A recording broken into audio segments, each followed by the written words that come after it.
बिस्मिल्लाहिर्रहमानिर्रहीम, अस्सलाम वालेकुम। मैं समी इब्राहिम हूँ और आप हमारा यूट्यूब और फेसबुक चैनल देख रहे हैं। मेरे साथ जुल्करनैन इकबाल और जनाब फ़खर-उर-रहमान साहब हैं। और आज जो इस वक्त सूरत हाल है, बड़ी एक बदलती हुई सूरत हाल है।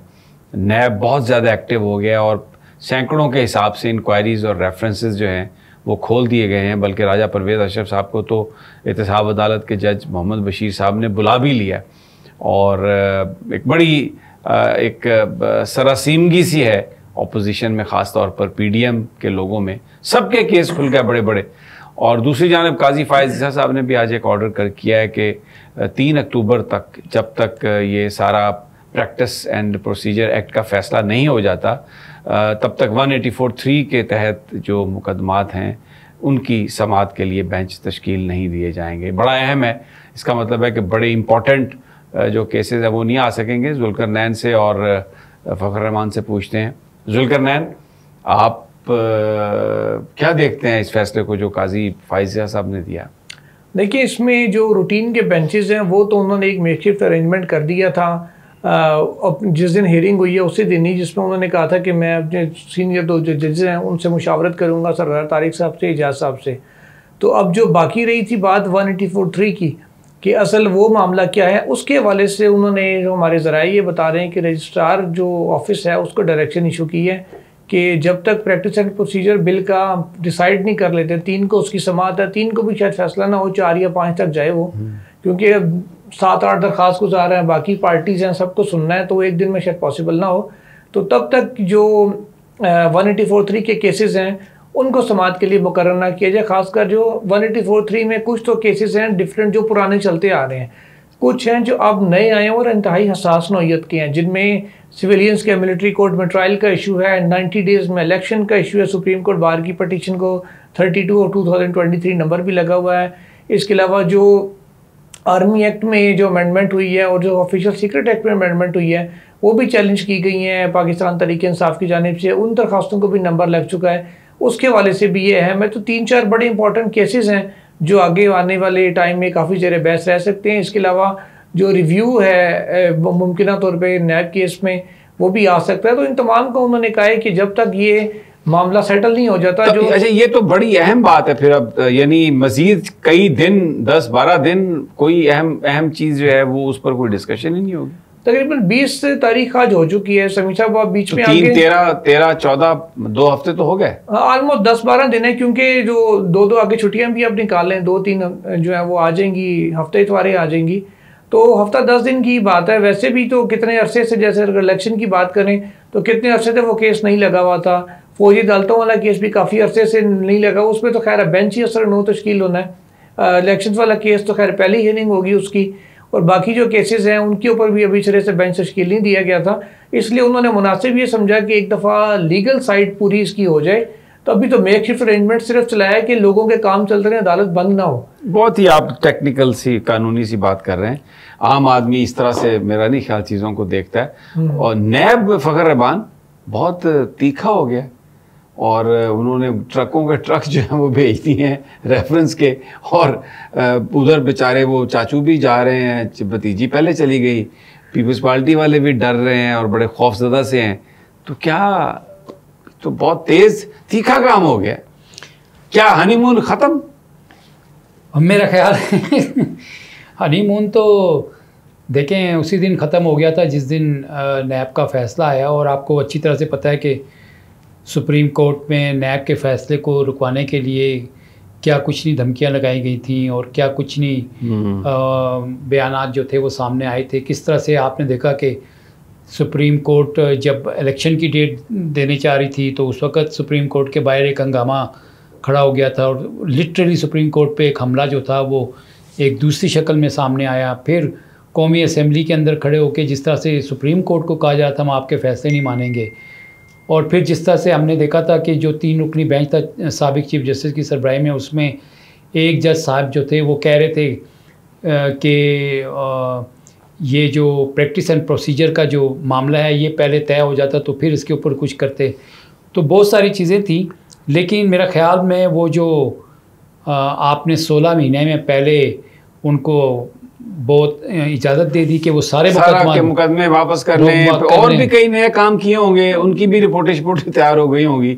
लेकिन ये मुझे समझ नहीं आई सारी बात कि ये मियाँ साहब की तकरीर, उसमें उन्होंने एस्टेब्लिशमेंट को ललकार दिया कि जी बाजवा साहब के खिलाफ फैसला करें, जनरल फैज़ के खिलाफ फैसला करें, जिसकी कोई ज़रूरत नहीं थी। और फिर उसके बाद ये दोनों भागते हुए चले गए हैं। ऐसा लग रहा है कि कहीं कोई मामला गड़बड़ी है जुल्करनैन। अच्छा, मियाँ साहब तो है ना इस हवाले से एक आदी मुजरिम है। पहले गुजरात जलसे में भी उन्होंने नाम लिए, जो अस्करी आला अस्करी की आदत थी उनके, अब फिर से वो उनके नाम लेने के ऊपर आ गए। तो मियाँ साहब पता नहीं क्या करना चाह रहे हैं। लेकिन एक चीज़ में आप ये देखें कि जो ही ये नैब का फैसला आया है, उसके बाद नैब जिस अंदाज में उन्होंने केसेस को, ज़ाहिर है ऑर्डर था कोर्ट का कि 7 डेज़ के अंदर आपने दोबारा उन्हीं स्टेटस के ऊपर उन केसेस को बहाल करना, उन्होंने जमा करवा दिए। सबसे जो अहम बात हुई है, मियाँ साहब एंड कंपनी को पनामा JIT बहुत खटकती थी, याद है व्हाट्सएप JIT, ये हो गया, वो हो गया, ऐसे हो गया, वैसे हो गया। अब चेयरमैन नैब ने आज ये डिसाइड किया अपने बाकी हुकाम के साथ मिल के, उन्होंने ऑफिशियली सात इदारों से इन्वेस्टिगेटर्स मांग लिए हैं डेपुटेशन के ऊपर कि उनको यहाँ तैनात किया जाए। अब वो FIA से भी वाइट कॉलर क्राइम के एक्सपर्ट लोग आएंगे, जो इन्वेस्टिगेशन के माहिर हैं, वो ISI से भी, IB से भी, MI से भी, तमाम जो एजेंसीज हैं उनसे लोग आएंगे। खासकर पनामा में भी आपको याद होगा जो 2 अफसरान आए थे 7 इदारों से, उनके बारे में कहा जाता था ये मिसिंग लिंक्स इस्टेब्लिश करने के माहिर हैं। तो जो मिसिंग लिंक्स ये या इंटेंशनली जो लिंक्स मिस करवाए जाते थे एविडेंस में इन्फ्लुएंस यूज करके, वो अब सिलसिला खत्म होगा, वो लिंक सारे इस्टेब्लिश होंगे। जब वो इस्टेब्लिश होंगे तो फिर कटे खुलेंगे नए। इस वजह से मरियम नवाज साहिबा, ऑल्दो कि वो नैब अमेंडमेंट्स की कोई बेनिफिशरी नहीं है, उनको मेरिट के ऊपर नैब की अदालत से जो हाई कोर्ट है उससे रिलीफ मिला था। नैब अदालत ने भी उनके हवाले से कभी भी अमेंडमेंट्स को उन्होंने फ़ायदा नहीं उठाया, उनको मेरिट पे बरी करवाया गया था नैब की जानिब से। वो मियाँ साहब, बड़ी आपने अजीब बात की है, फ़ायदा नहीं उठाया। कैलबरी फॉन्ट उन्होंने बनाया, झूठ उनके पकड़े गए, गालियां वो निकालती हैं। जो हालिया अमेंडमेंट्स है नैब की जो वापस हुई हैं, इनका केस, इनमें मरियम नवाज का केस फॉलो नहीं करता। उसकी वजह ये है कि उनको केस तो उनके खिलाफ देखे ना, कैलबरी फॉन्ट का केस हुआ ही नहीं उनके खिलाफ। असल तो जो केस होना चाहिए था वो तो हुआ ही नहीं, और इल्जाम ये लगाते हैं इमरान खान पर कि एस्टेब्लिशमेंट का लाडला वो है। अच्छा, ये लाडले से जो बात आपने की ना, कल भी कई जगह पे मैं देख रहा था कि जी लाडला की बात हो रही थी। आप मुझे बताएं कि जिस बर्क रफ्तारी के साथ, जिस पुरसकून तरीके के साथ और जिस तरह, जिस मैकेनिशंस के तहत वो 16 अरब रुपए की जो मामलात थे, जिनके ऊपर एक दिन में फ़र्द जुर्म आयद होनी थी, और वो वज़ारत उज़्मा की नशिस्त पे बरजमांद हो गए। 60% जो कैबिनेट थी वो करप्शन के केसेस में इन्वॉल्व थी, वो इस तरह से धुले ड्राई क्लीन होकर आए।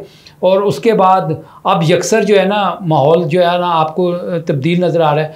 बात सिंपल सी है कि ये जो सारे मामलात जो थे इनके, चाहे मनी लॉन्ड्रिंग के हों, चाहे एसेट्स बियॉन्ड मीन हो, आपको मैं याद कराता चलूँ कि जब ये साबिक चीफ जस्टिस इफ्तिखार चौधरी साहब के ज़माने में ये जो रेंटल पावर के केसेस आए थे, उस वक्त राजा साहब को बुला लिया मोहम्मद बशीर पाजी ने। प्रोसिक्यूटर जनरल नैब जो थे, जो मेरे ख्याल में आजकल उधर सिंध में कहीं जज के, हाई कोर्ट के जज के होते थे, के आगा जी, वो पेश होते थे और वो कहते थे कि जनाब आपका ये जो फैसला है हम इसको तस्लीम नहीं करते, हम अपनी इन्वेस्टिगेशन करेंगे। अच्छा, अब जिस तरह जुल्करनैन ने आपको बताया कि जो पनामा JIT थी उसके ऊपर तो बहुत ज़्यादा शोर मचाया गया था, और पनामा JIT जो थी, माफ़ कीजिएगा, वो सुप्रीम कोर्ट ने उस वक्त के वज़ीर आज़म मोहतरम नवाज शरीफ साहब की बाकायदा इजाज़त से बनाई थी। झगड़ा साकिब निसार से यही था ना, कि यही कहते थे ना शरीफ ख़ानदान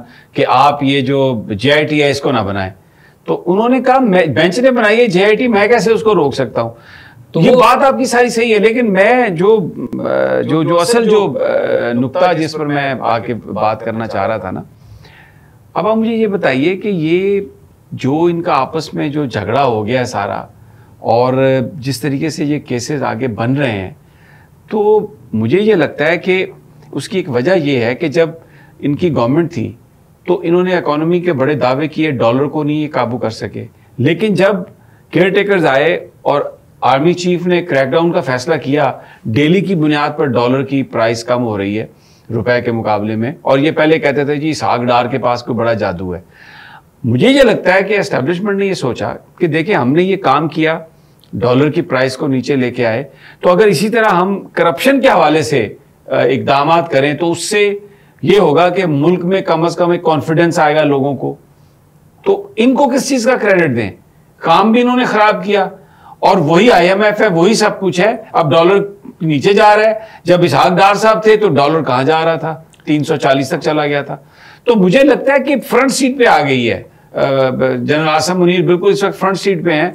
करप्शन के हवाले से, डॉलर की प्राइस के हवाले से, ये जो 2 नंबरी है ना, मुझे लगता है कि अब मामला जो है ना, ये जो पहले ये समझा जा रहा था ना, वैसे नहीं जाएगा। देखिए मैं आपको सॉरी फखर भाई एक चीज बता दूं, 26 रेफरेंसेस की स्क्रूटनी मुकम्मल हो चुकी है जो दायर किए गए थे कि उनके डॉक्यूमेंट्स पूरे हैं, एविडेंस पूरा है, ऑर्डर शीट्स मौजूद हैं या नहीं। डार साहब का भी उसमें रेफरेंस शामिल है जो उनका ख़त्म हुआ था, आमदन सासों का और दीगर जो उनके रेफरेंसेस थे नैब में, वो भी अब बहाली के करीब हैं। और चंद ही मेरा ख्याल है आइंदा 1-2 रोज़ में उसके वाले से भी ऑर्डर चला जाएगा एहतसाब अदालत का। और 2 एहतसाब अदालतें इस्लामाबाद की जो भी वैकेंट पड़ी थी, नॉन फंक्शनल थी क्योंकि वहाँ जजेस तैनात नहीं थे, क्योंकि नैब ऑलमोस्ट ही बंद हो चुका था। अब उनमें भी बताया जा रहा है कि अगले 1 से 2 रोज़ के अंदर जजेस की तैनाती का अमल मुकम्मल हो जाएगा। फिर तमाम जो 81 केसेज इस्लामाबाद की अदालतों के हैं वो भी करप्शन के केसेज डिवाइड हो जाएंगे, 3 अदालतों में ही आ जाएंगे। ये कोई भी फैसले आए सुप्रीम कोर्ट से, ये जो पहिया चल पड़ा है ना अब इतनी तेजी से, कम हो गया तिखा, तो इनमें से बहुत सारे जो है ना, वो मैं आपको बताऊं कैजुअलिटीज हैं। और ये नई पार्टी की भी बात हो रही है कि यहाँ पर आम एक बात है इस्लामाबाद में कि ये कोई 80-90 लोग हैं, इनसे जान छुड़ाएं तो पाकिस्तान में करप्शन का खात्मा हो सकता है। देखिए मैं आपको यहाँ पे मैं आपको एक बात बताऊं कि ये जो ऑपरेशन रद्दुल फसाद है ना, अगर जिस तरह से आपने ज़ख़ीरा अंदाज़ों के ख़िलाफ़ जो आम आदमी का इस्तेसाल करते हैं, जो ब्लैक मार्केटिंग करते हैं, जो पैसे को लेकर जो 2 नंबरी करते हैं, जितने भी 2 नंबरी करते हैं, आम आदमी के जहन में क्या तासुर है कि जी ये पैसे वाले हैं, पैसे दे के यहाँ इनको कुछ नहीं होगा।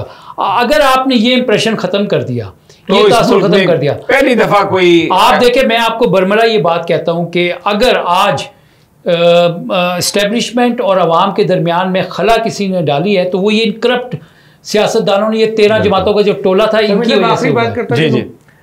अहम बात यह है कि अभी ये जो केसेस खुले हैं ये सारे पुराने हैं। ये जो 16 महीने इन्होंने गुजारे हैं ना, वो तो अभी खुले दीवारी लिबा चाणी है। Very interesting scenario. और फखर की जो बात है कि एस्टेब्लिशमेंट और अवाम के बीच में वो जो कुछ करप्ट सियासतदान थे उन्होंने रखना भी डाला, एक गैप भी क्रिएट किया। अब अगर जिस तरह डॉलर की प्राइस नीचे आ रही है, अगर करप्शन में मुलव्वस ये जो लोग जो पिछले 15-16 महीने बरसरेकदार रहे और इन्होंने लेजिस्लेशन करके अपने आप को बचा लिया, अब अगर 700 अरब रुपए के केसेस दोबारा वहीं से खुल गए हैं जहां पर इन्होंने बंद किए थे, और अगर बीच में कुछ लोगों को सजा भी हो जाती है, तो यकीनन ये पहला स्टेप होगा पाकिस्तान में करप्शन के खात्मे का। इजाज़त दीजिए हमें, इंशाल्लाह फिर मुलाकात होगी अगली वीडियो में कल, अल्लाह ने के बाद।